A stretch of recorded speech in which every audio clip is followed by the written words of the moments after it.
দেখো, এই ফ্রি ফায়ারটা সামান্য একটা গেম হলেও এটা যে অনেক মানুষের জীবন পরিবর্তন করে দিয়েছে, আবার অনেক মানুষের জীবন যে ধ্বংস করে দিয়েছে, এটা আমাদের সকলেরই জানা। তবে সামান্য এই গেমটা যে গোটা একটা পরিবারকে আবার নতুন করে জীবন দান করবে, এটা আসলে সকলের অজানা ছিল। হ্যাঁ বন্ধুরা, আজকের গল্পটি এমনই একটা পরিবারকে নিয়ে যারা এই ফ্রি ফায়ার গেমটাকে একেবারেই সহ্য করতে পারতো না, বরং তাদের সন্তান যখন এই গেমটা খেলতো তারা আরো উল্টো বকাবকি করতো। আর ভাগ্যের কি অপূর্ব লীলা খেলা, তখন সেই গেমটা আজকে গোটা পরিবারটাকে বাঁচিয়ে রেখেছে। আর এখন তার বাবা মা উৎসাহ দেয় তাদের সন্তানকে যে ফ্রি ফায়ার খেলো। এই জন্যই চলো জেনে আসি আসলে কি এমন ঘটেছিল ওই পরিবারটার সাথে। তো বেশি ব্যাকপ্যাক না করে ছোট্ট একটা ইন্ট্রো দিয়ে আজকের ভিডিও শুরু করা যায়। তো আজকের গল্পটা শুরু হতে চলেছে ছোট্ট একটা গ্রামের ছোট্ট একটা পরিবারকে নিয়ে। বাবা মা এবং তাদের দুই সন্তান অর্থাৎ দুই ভাই, ছোট্ট একটা পরিবার, খুব সুন্দরভাবে তাদের জীবনযাত্রা চলে যাচ্ছিল। বড় ভাই একটা কোম্পানিতে লেবারের চাকরি করে, বাবা কৃষি কাজ করে, আর তাদের ছোট সন্তান অর্থাৎ ছোট ছেলে কিন্তু ক্লাস 8-এ পড়াশোনা করে। দারিদ্রতার বেড়া জালে আটকে পড়া পরিবারকে সাপোর্ট দেওয়ার জন্য তাদের বড় ভাইকে খুব অল্প বয়সে কাজে চলে যেতে হয়েছে। এই জন্য বড় ভাইয়ের পড়াশোনাটা ঠিক মতো হয়ে ওঠেনি। তবে বাবা মার একটাই স্বপ্ন ছিল যে তাদের ছোট সন্তান অর্থাৎ ছোট ছেলে যাতে উচ্চশিক্ষায় শিক্ষিত হয়। এই জন্য বাবা কৃষিকাজ করলেও সারাদিন মাঠে তুমুল কষ্ট করে এসে বাসায় যখন এসে দেখতো তাদের ছোট সন্তান পড়াশোনা করতেছে, সমস্ত কষ্ট এক চান্সে দূর হয়ে যেত।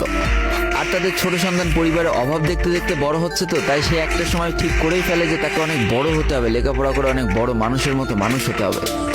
আর ঠিক এমনটাই হতে থাকে। তাদের ছোট ছেলে খুব ভালো রেজাল্টও করতে থাকে, প্রত্যেক ক্লাসে টপ হতেও থাকে। তবে তার একটা বদ অভ্যাস ছিল, সেটা হচ্ছে ফ্রি ফায়ার গেম খেলা। করোনা চলার সময় যখন তার স্কুল বন্ধ হয়ে যায়, তখন তার বাবা এবং বড় ভাইয়ের জমানো কিছু টাকা দিয়ে তাকে একটা ফোন কিনে দেওয়া হয় অনলাইনে ক্লাস করার জন্য। তার ফোনটা ছিল 3 GB র্যামের একটা ফোন। তবে এইখান থেকেই তার ফ্রি ফায়ার গেমের সাথে পরিচয় হওয়া। সারাদিন পড়াশোনার ফাঁকে সময় পেলেই সে ফ্রি ফায়ার গেম নিয়ে বসে পড়তো। আগে যেমন বাইরে খেলাধুলা করতো, এখন সে আর বাইরে খেলাধুলা করে না, ঘরে বসে সারাদিন ফোন টিপে আর ফোনে গেম খেলে। এদিকে তার বাবা মা যখন ফ্রি ফায়ার গেম খেলা দেখতো তখন প্রচন্ড পরিমাণ রেগে যেত, এমনকি মারধর পর্যন্ত করতো যে তুই এই গেম খেলা বাদ দিয়ে দে। তবে তাদের ছোট ছেলে যতই বাবা মার বাধ্য সন্তান হোক না কেন, ফ্রি ফায়ার গেমটা ছাড়তে সে একেবারেই নারাজ। প্রথম দিকে পড়াশোনার ফাঁকে ফাঁকে গেম খেললো, যখন তার বাবা মা তাকে বকা শুরু করে তখন সে রাতের অন্ধকারে গেম খেলা শুরু করে।